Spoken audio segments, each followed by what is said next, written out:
mendengarkan podcast ini. Saudara-saudaraku sekalian yang kekasih,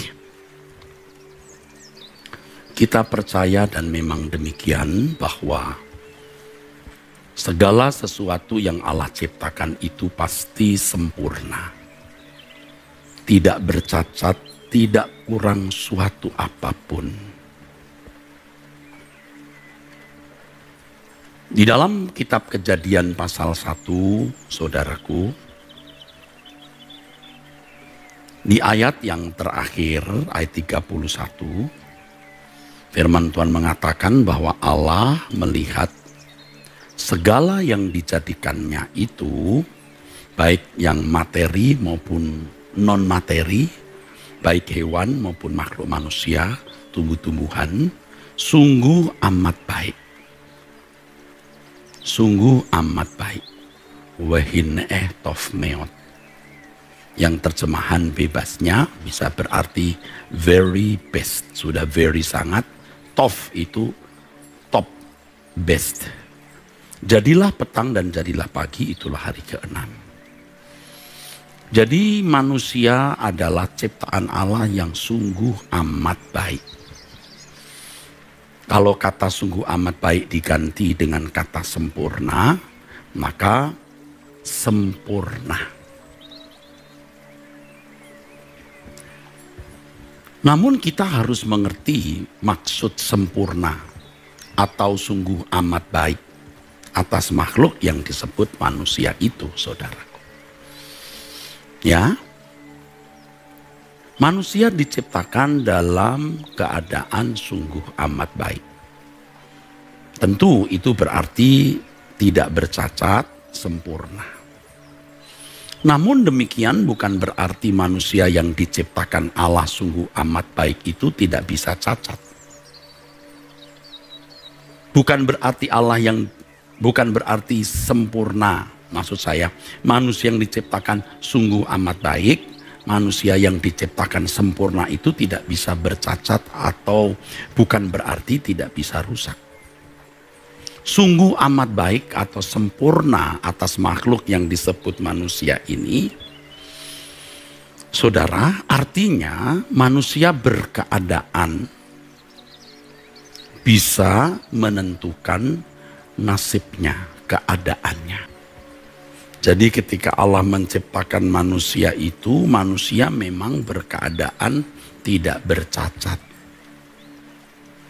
Sempurna. Kesempurnaan ciptaan Allah atas manusia itu juga berarti bahwa makhluk ini diciptakan dalam keadaan bisa menentukan nasib atau keadaannya sendiri. Itu kesempurnaannya. Kalau saudara memahami bahwa kesempurnaan manusia berarti tidak bisa bercacat,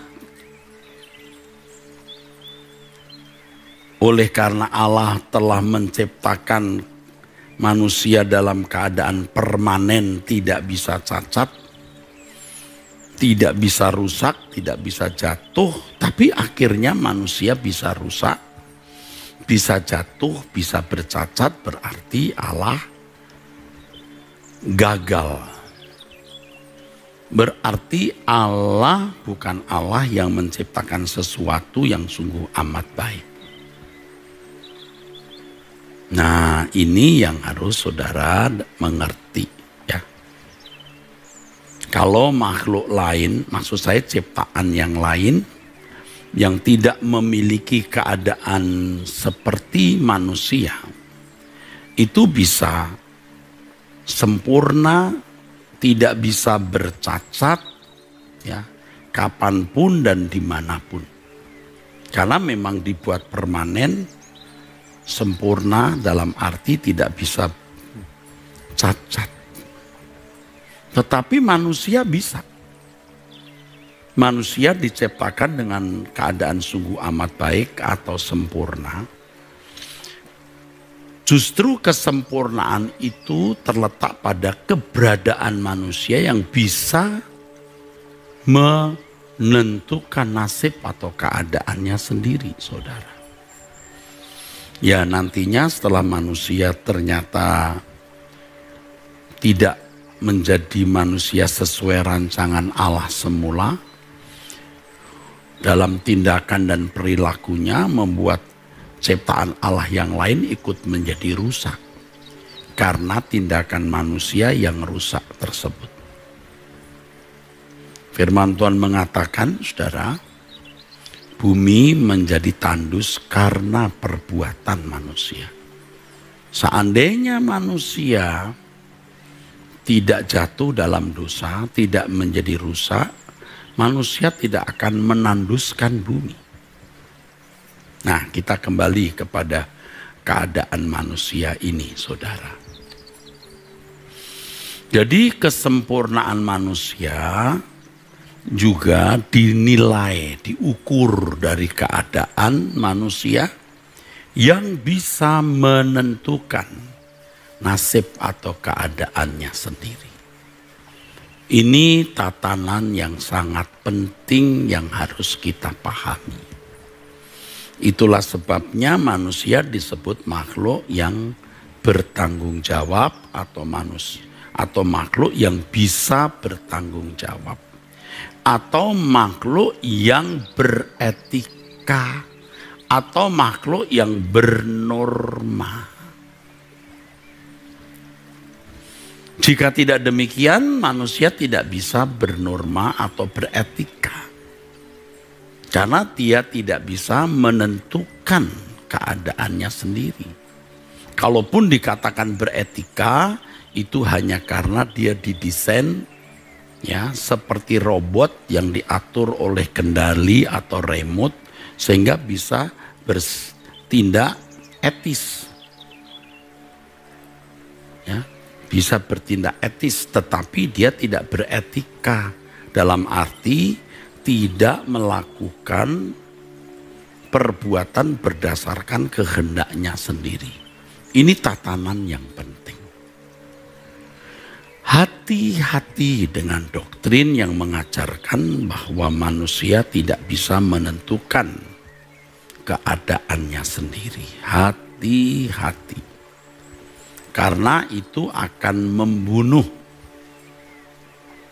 ya gairah semangat hidup yang seharusnya dibangun, dikobarkan terus dalam diri seseorang, bahwa manusia itu makhluk yang bertanggung jawab. Jangan sampai lagi saudara berpikir bahwa kejatuhan manusia ke dalam dosa itu pun karena Allah yang merancang. Itu salah. Dalam hal ini juga saya harus beritahu kepada saudara dan harus saudara ingat bahwa kemahatauan Allah tentang segala sesuatu yang bisa terjadi jangan dikaitkan, jangan dihubungkan, jangan dikorespondensikan dengan perjalanan hidup manusia. Karena Allah itu bisa dikatakan di luar waktu atau waktu di dalam diri Allah. Ya, jadi tidak bisa kita korespondensikan. Kalau kita mencoba untuk mengkorespondensikan ya antara kemahatauan Allah dengan kejadian hidup yang dialami manusia, itu membuat manusia menjadi tidak sopan terhadap Allah. Ya. Tidak bisa dihubungkan, tidak bisa dikaitkan, tidak bisa dikorespondensikan. Kita harus belajar untuk bertuhan secara sopan.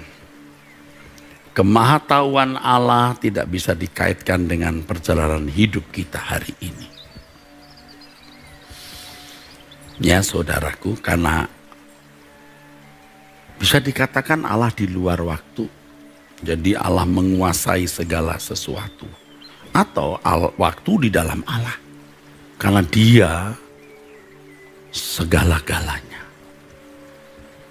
Tetapi yang penting sekarang kita ada di wilayah hidup manusia yang memang terkurung dalam perjalanan waktu dan terkurung dalam tatanan Allah. Jadi manusia hidup terkurung dalam perjalanan waktu, terkurung dalam tatanan Allah. Manusia juga ada terkurung dalam kedaulatan Allah. Tapi bukan kedaulatan untuk menentukan keadaan manusia. Kedaulatan Allah untuk menegakkan tatanannya. Jadi kedaulatan Allah dalam menegakkan tatanannya, di mana manusia mendapat kehendak atau memiliki kehendak bebas, manusia memiliki wilayah kedaulatan yang dijaga oleh Allah. Yang dijaga oleh Allah.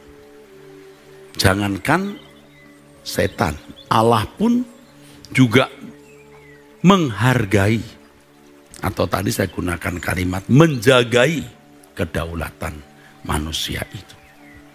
Jadi mengapa ketika Hawa bermaksud memetik buah itu, menit-menit, detik-detik ketika ia mau memetik buah itu, Allah membiarkan. Sebab itu kedaulatan manusia. Mengapa ketika Kain mau membunuh adiknya, Allah hanya mengingatkan, ya, dosa sudah mengintip di depan pintu, tapi dosa tidak bisa menjajah Kain. Kain bisa menolak, kamu harus berkuasa atasnya. Demikian di Kejadian pasal 4, saudara. Iblis pun tidak bisa memaksa Kain untuk berbuat dosa kalau Kain menolak.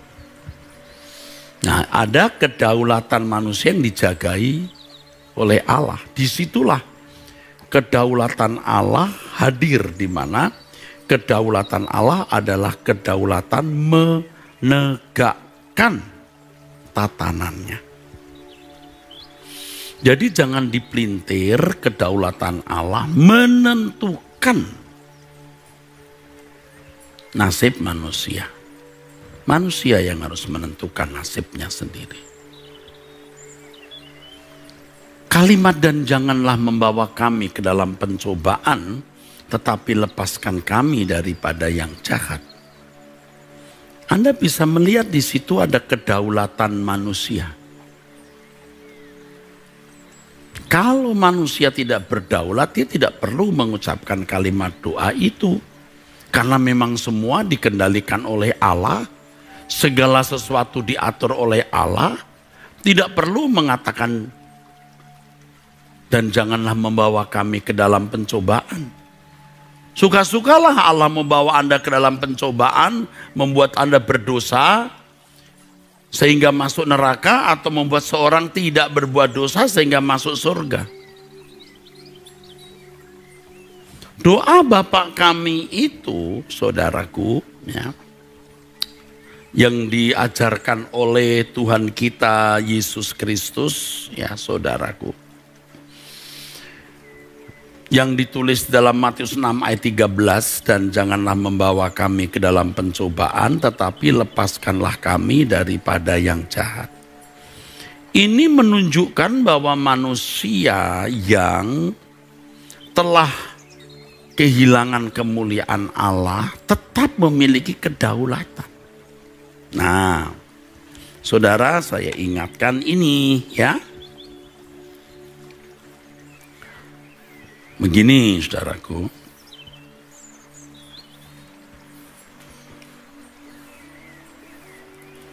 ini jahat, ini baik, ini sempurna. Sebelum manusia jatuh dalam dosa, sebelum manusia itu bisa mencapai tingkat sempurna. Nah, kita gambar lagi dengan gambar yang lebih tepat, ya saudaraku. Manusia bisa sempurna manusia bisa baik, jahat. Rancangan Allah itu manusia itu sempurna. Artinya segala sesuatu yang dilakukan bisa selalu sesuai dengan pikiran dan perasaan Allah. Tetapi ketika mereka mengkonsumsi buah pengetahuan yang baik dan jahat, rupanya mendapat input, masukan, ya, standar, ukuran baik jahat, bukan pada Allah tapi pada ukuran yang lain. Sehingga manusia hanya bisa terjebak pada wilayah ini. Ini namanya kehilangan kemuliaan Allah. Ya, manusia tidak bisa mencapai apa yang sesuai dengan pikiran dan perasaan Allah. Di sini manusia berkeadaan Roma 3 ayat 23 ini. Ya. Bisa baik, bisa jahat. Di sini manusia masih punya kedaulatan, Saudara. Tapi kedaulatan yang terkurung. Terkurung hanya sampai di sini. Dia tidak bisa sampai kepada kesempurnaan. Tetapi masih memiliki kehendak bebas. Kedaulatan manusia masih ada di wilayah ini. Kalau saudara bicara mengenai kerusakan total, jangan asumsinya bahwa manusia pasti bejat seperti binatang. Manusia tidak mampu mencapai standar sesuai rancangan Allah semula. Tidak mampu memiliki kecerdasan rohani, kemampuan untuk bertindak sesuai dengan pikiran dan perasaan Allah. Ya, itu yang namanya kehilangan kemuliaan Allah, saudaraku. Tetapi di wilayah ini pun manusia masih punya kedaulatan. Nah, ketika Yesus datang membawa keselamatan dan Injil memperbaharui pikiran, Injil memerdekakan, artinya memberi kemampuan untuk bisa mengerti kehendak Allah apa yang baik, yang sempurna dan yang berkenan dan yang sempurna. Saudara, dibuka kembali pintu ini. Ini pintu dibuka kembali. Ini bisa dibuka. Sehingga orang percaya bisa mencapai ini. Ingat terus ya saudara. Makanya kalau orang Kristen berkata percaya Yesus, itu berarti harus seperti Yesus. Must be like Him. Harus seperti. Kalau Anda mengaku percaya Tuhan Yesus tapi tidak berjuang untuk seperti Yesus, berarti Anda tidak percaya. Nah, sesatnya banyak orang atau malangnya ya, bodohnya banyak orang Kristen maksud saya, mengaku Yesus sebagai Tuhan dan Juru Selamat sudah selamat. Selamat itu maksudnya tidak masuk neraka. Nah, ini kebodohan. Selamat itu artinya dikembalikan ke rancangan semula. Nah, banyak orang Kristen terkubur di sampai baik, bisa. Tapi tidak sedikit yang jahat. Ini pasti masuk neraka. Saudaraku. Jadi Tuhan Yesus mengajarkan kita doa Bapa kami dengan kalimat, dan janganlah membawa kami ke dalam pencobaan, tetapi lepaskan kami daripada yang jahat. Berulang-ulang saya menjelaskan jahat itu evil dalam arti apa saudara? Jahat dalam arti keinginan. Janganlah kami memiliki keinginan yang tidak sesuai dengan keinginan Allah. Ingat, doa Bapak kami itu formula kehidupan, bukan sekedar formula kalimat doa. Di dalam doa Bapak kami itu ada panggilan untuk melakukan tindakan. Kalau kita mengatakan berikanlah kami makan kami pada hari ini secukupnya, bukan berarti lalu ada beras sekian ton turun dari langit, tetapi kita harus pergi bekerja, ya kan? Dan kalau kita berkata, dan janganlah bawa kami ke dalam pencobaan, tapi lepaskan kami dari yang jahat, seperti yang sudah saya jelaskan, kita harus menghindari, kita harus menjauhi keadaan di mana kita tercenderungi berbuat salah. Kamu menentukan nasibmu sendiri, bukan? Itu maksudnya, saudara. Itulah sebabnya di dalam kekristenan kata dosa itu hamartia. Hamartia itu artinya meleset. Kata hamartia itu secara etimologi tidak ada unsur kejahatan. Meleset saja. Tetapi meleset itu sudah dosa. Karena Tuhan mengendaki ketepatan. Kesempurnaan, bukan sesuai dengan hukum semata-mata, tapi sesuai dengan pikiran dan perasaan Allah. Jadi betapa rusaknya kekristenan ketika menyangkal adanya kehendak bebas. Betapa rusaknya, dan itu sudah terbukti, ya. Kekristenan di Eropa bangkrut itu karena itu. Mereka menyangkal fakta adanya kehendak bebas yang proporsional. Ya. Mereka menyangkal kenyataan manusia menentukan nasib dan keadaannya sendiri. Mereka mengajarkan bahwa orang bisa masuk surga karena memang tidak bisa menolak anugerah. Mau tidak mau pasti masuk surga. Tentu di lain pihak orang tidak bisa masuk surga karena tidak bisa tidak menolak anugerah. Pasti menolak. Nah, ini membuat kekristenan menjadi fatalistik. Saudara. Saya mengerti dan menerima bahwa kejatuhan manusia ke dalam dosa mengurung manusia. Sehingga manusia dalam kemelesetan terus. Dan itu boleh meminjam kata Martin Luther, non posse non peccare. Jadi terkurung dalam keadaan di mana manusia tidak bisa tepat. Tidak bisa tepat. Tetapi bukan berarti lalu manusia jadi bejat, lalu semua otomatis masuk neraka. Tidak begitu. Ini kalau ketepatan, di sini baik, ini sempurna. Manusia itu hanya sampai di sini, tidak mampu sampai tengah. Tapi bisa jahat juga kalau ini jahat, ini baik, ini sempurna. Pikiran perasaan Allah. Manusia hanya bisa sampai di titik baik. Tapi tidak mungkin sempurna. Nah, orang Kristen itu harus ada di wilayah ini baru masuk ke sini. Masuk sempurna.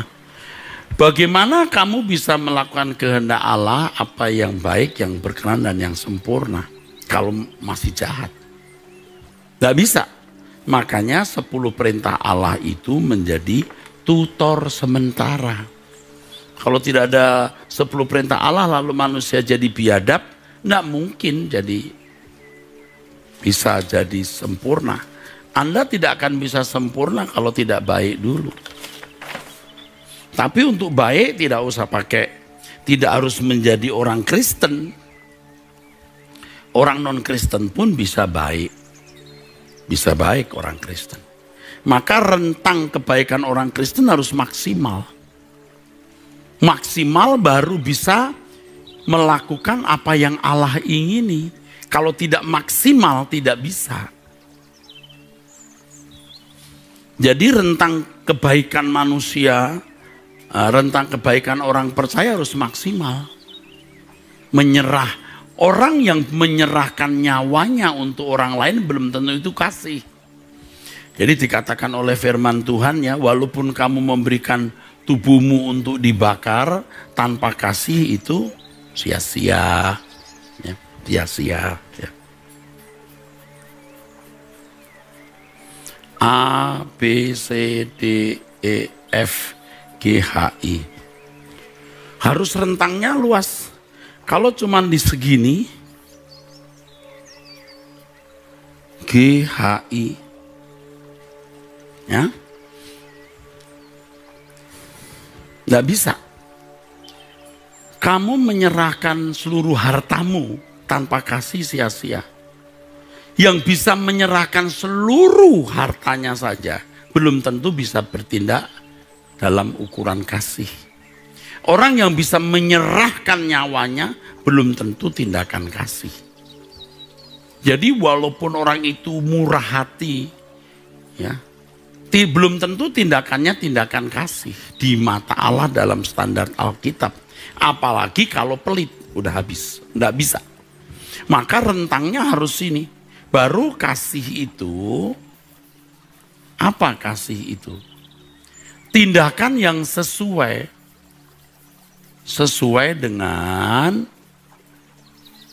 pikiran dan perasaan, ya, Allah. Kalau Allah menghendaki D, dia punya, dia bisa. Allah menghendaki B, dia bisa, punya. Allah menghendaki F, dia bisa. Nah kalau punya GHI, Allah perintahkan B, dia tidak bisa. Rentangnya terlalu sempit. Harus. Makanya moral umumnya saja, orang Kristen harus paling tidak sama dengan orang terbaik di luar Kristen. Paling tidak. Nah, ingat ya, orang Kristen itu moral umumnya saja harus paling tidak, ya, sama dengan orang terbaik di luar Kristen. Jadi kalau A sampai I ini di luar Kristen juga bisa melakukan ajaran. Orang yang tidak menikah pun rela, miskin juga tidak masalah, menyerahkan nyawa untuk orang lain. Mereka juga bisa melakukan. Bisa, tapi tidak mendengar suara Roh Allah. Dia suruh apa? Jadi kalaupun mereka melakukan semua hanya secara legalistik, secara hukum, secara tatanan hukum. Tapi kalau kita dituntun Roh, dituntun Roh. Jadi janganlah membawa kami dalam pencobaan, tapi lepaskan kami dari yang jahat. Artinya, buatlah kami melakukan tepat seperti yang Kau kehendaki. Tapi untuk bisa melakukan tepat seperti yang Allah kehendaki, harus punya kebaikan yang cukup. Harus memiliki kebaikan yang cukup. Allah perintahkan apa? Ada. Palu gada, apa yang lu mau gua ada. Apa yang Allah Bapa kehendaki, maaf kata lu tidak patut untuk Allah ya. Apa yang Bapak kehendaki kita ada. Maka kebaikan moral umum orang Kristen itu juga harus sudah lebih dari orang di luar Kristen. Paling tidak sama dengan orang yang terbaik yang orang di luar Kristen miliki. Nah, doktrin yang merusak kebenaran ini adalah keselamatan bukan karena perbuatan baik. Jadi perbuatan baik bagaimanapun, kalau Yesus tidak kau berjaya, kau masuk neraka. Lalu menjadi apa? Percaya Yesus, apapun kelakuanmu masuk surga. Itu benar-benar doktrin yang jahat, merusak. Tuhan yang bicara, you must be perfect. Kamu harus sempurna seperti Bapa, kok boleh berbuat sesuatu yang kurang baik. Wah, saudaraku, jangan salah, saudaraku. Jelas kok, kamu kalau tidak melakukan kehendak Bapa, tidak ku kenal. Jelas. Kehendak Bapa itu apa? Ya apapun yang dia kehendaki. Seperti Bapak Abraham yang disebut Bapak orang percaya. Apapun yang Allah kehendaki, dia lakukan. Untuk apa kamu panggil aku Tuhan, artinya majikan Tuhan, Kalau kamu tidak melakukan kehendak Bapa, kalau kamu tidak mengikuti apa yang kulakukan. Kau percuma kalau kau panggil aku Tuhan, lakukan kehendak Bapa, kan aku jadi Tuhan, kata Tuhan Yesus kira-kira begitu. Bagi kemuliaan Allah Bapa, lakukan kehendak Bapa. Maksudnya seperti aku, kata Tuhan Yesus, yang prinsipnya makananku melakukan kehendak Bapa dan menyelesaikan pekerjaannya. Untuk jadi baik saja susah hari ini, saudara, apalagi sempurna. Kalau kehendak bebas tidak diakui, bayangkan, saudara, ayat-ayat Alkitab tidak bisa ditempatkan secara implikatif. Tidak bisa. Kalau masih ngotot itu bisa, itu aneh. Kebebasan yang aneh. Bagaimana orang tidak diberi kebebasan lalu ketika masuk neraka harus bertanggung jawab atas tindakannya. Lalu memang tidak diberi anugerah untuk selamat kok. Ini benar-benar menjadi kerusakan gereja, saudara. Dan kita jangan menjadi rusak lagi, saudara, ya. Melihat sejarah kita harus melihat fakta ini, ya. Ada orang yang berkata, kekristenan gagal di Eropa tapi bangkit di tempat lain. Bangkit sampai kapan? Contohnya jelas. Ya, dari Eropa pindah Amerika. Padahal yang pergi ke Amerika itu kelompok orang-orang Kristen militan.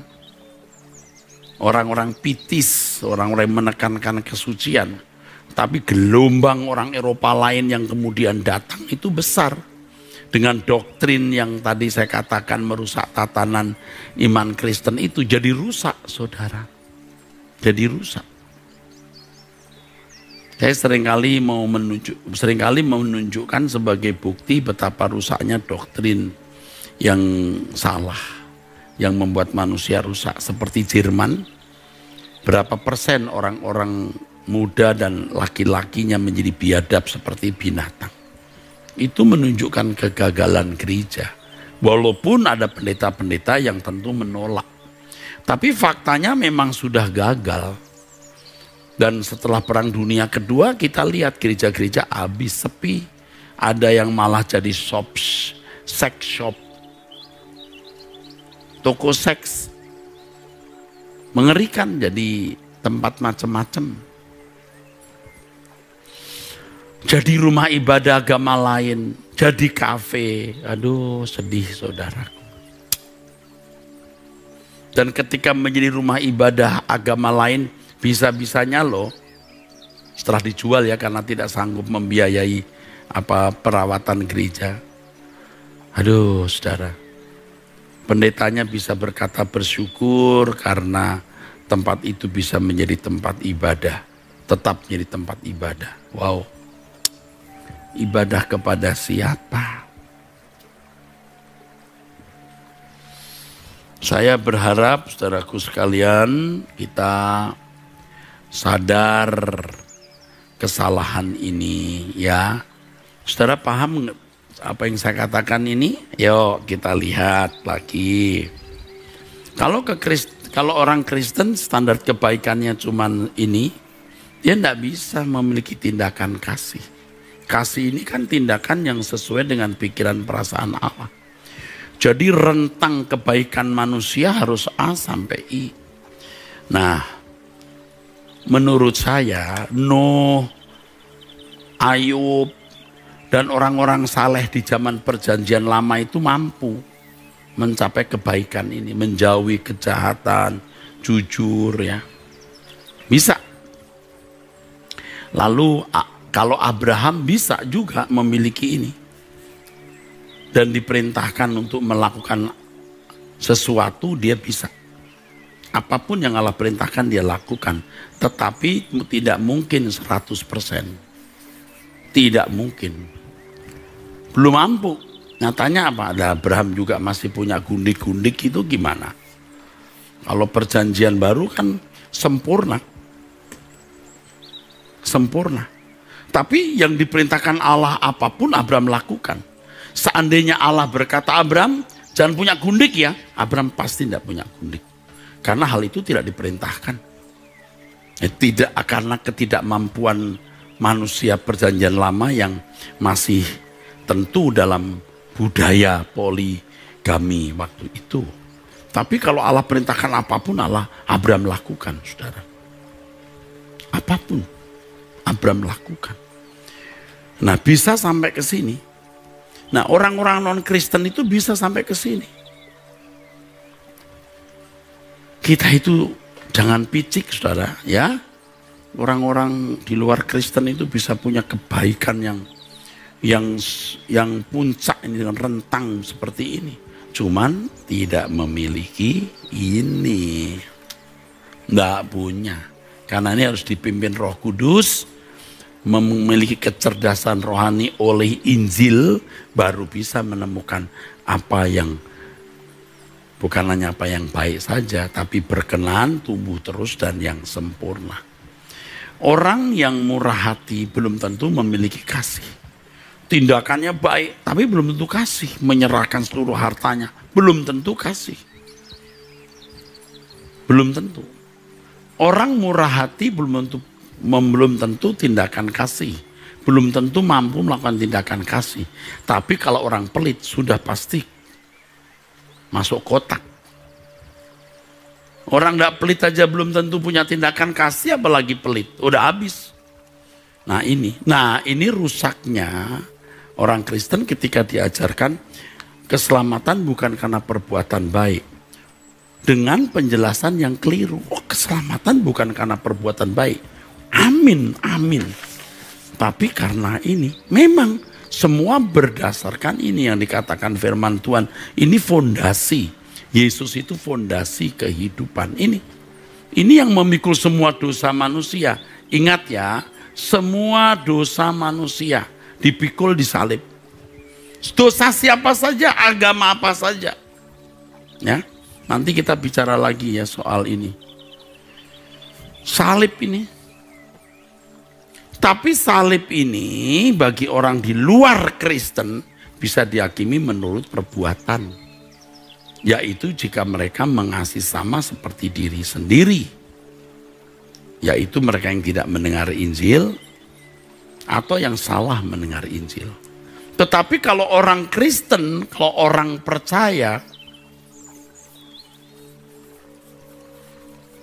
orang percaya, harus seperti Yesus, dikembalikan ke rancangan Allah sempurna.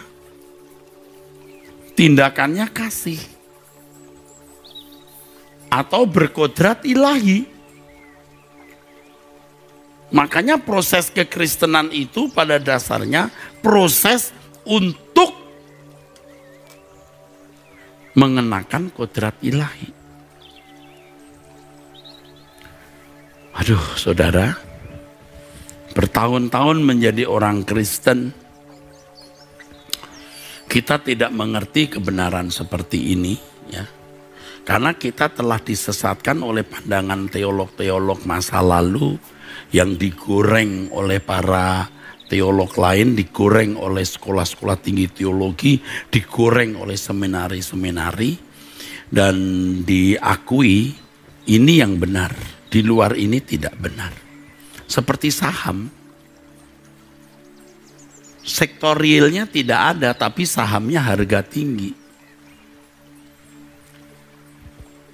Jadi sesat atau tidak sesat itu hanya diukur oleh apakah ini sesuai dengan pandangan para teolog-teolog masa lalu yang diakui sudah benar. Bukan berdasarkan isi Alkitab. Alkitab ditinggalkan.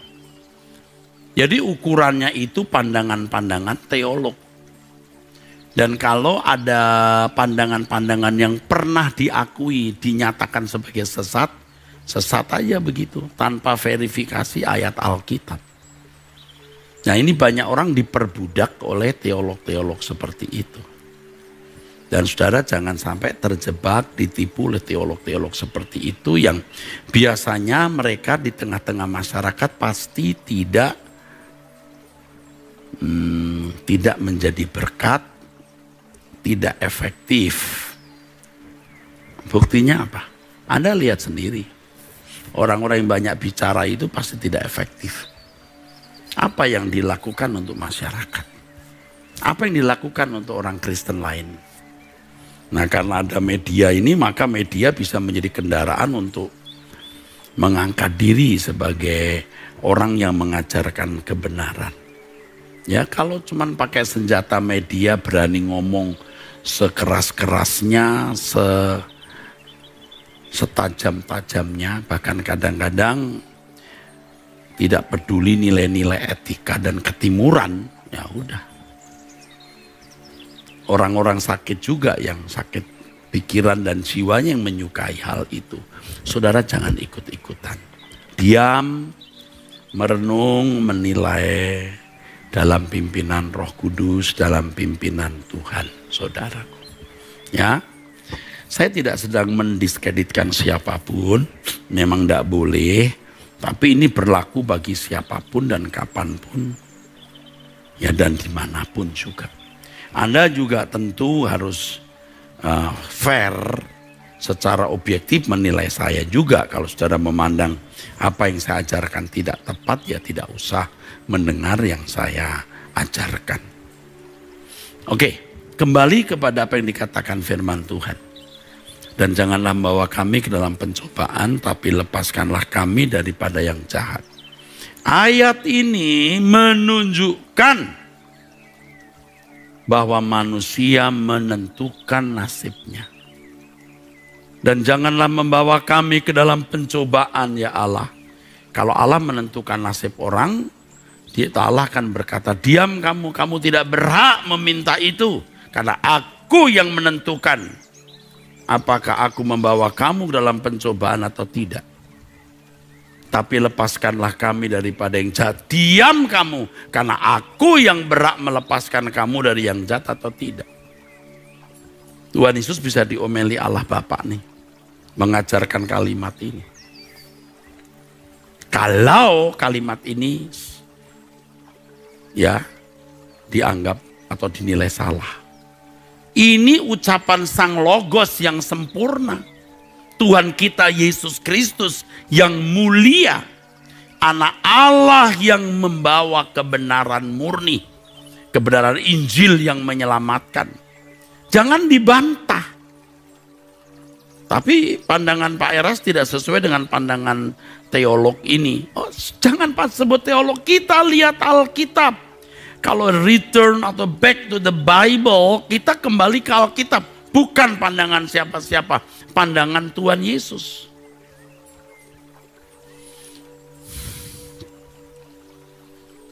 Saudara,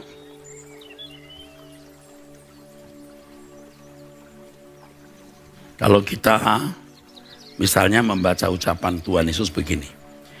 Matius 23:37. Yerusalem, Yerusalem, engkau yang membunuh nabi-nabi dan melempari dengan batu orang-orang yang diutus kepadamu. Berkali-kali aku ini Allah, Elohim Yahweh. Yesus mewakili Bapaknya. Aku rindu mengumpulkan anak-anakmu sama seperti induk ayam mengumpulkan anak-anaknya di bawah sayapnya. Tetapi kamu tidak mau. Kamu tidak mau. Bukan Allah yang tidak mau. Manusianya yang tidak mau. Ini kan jelas, saudara. Ini kan jelas. Ya. Di dalam Injil kita menemukan kenyataan orang-orang yang harus mengambil keputusan atau tindakan. Kalau Yesus di Yohanes pasal 3 mengatakan kepada Nikodemus, kamu harus dilahirkan baru. Maksudnya apa ya kamu mau dilahirkan enggak? Tuhan Yesus tidak berkata, kamu harus dilahirkan baru oleh Allah. Atau kamu tidak akan dilahirkan baru karena kamu memang tidak ditentukan untuk dilahirkan baru.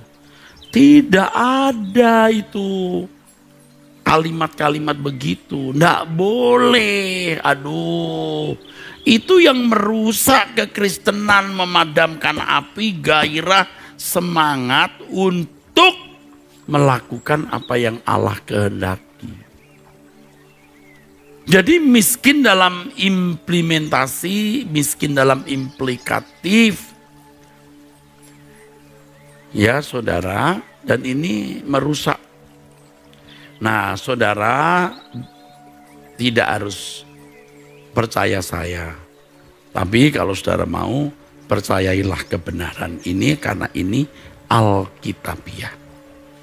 Jangan berkata ini pandangan Erastus. Lah tadi saya sudah menunjukkan ayat-ayat begini, kurang benar apa? Kalau saudara merasa tidak benar, coba yuk pandang, yuk cari ayat lain atau ayat ini yuk terjemahannya gimana. Jangan waduh pandangan Erastus ini pandangan pendapat si sesat itu loh. Lihat Alkitab, jangan lihat siapa-siapa. Kasihan banyak jemaat jadi korban saudara. Saya rindu kita semua berangkat dari Mesir dunia ini menuju Kanaan surgawi. Kita harus berani fokus. Harus berani berbeda dengan dunia, saudaraku. Karenanya Bapak Ibu saudara sekalian setiap pagi jam 5 Anda ikut berdoa bersama saya. Dan ini penting untuk keselamatan saudara.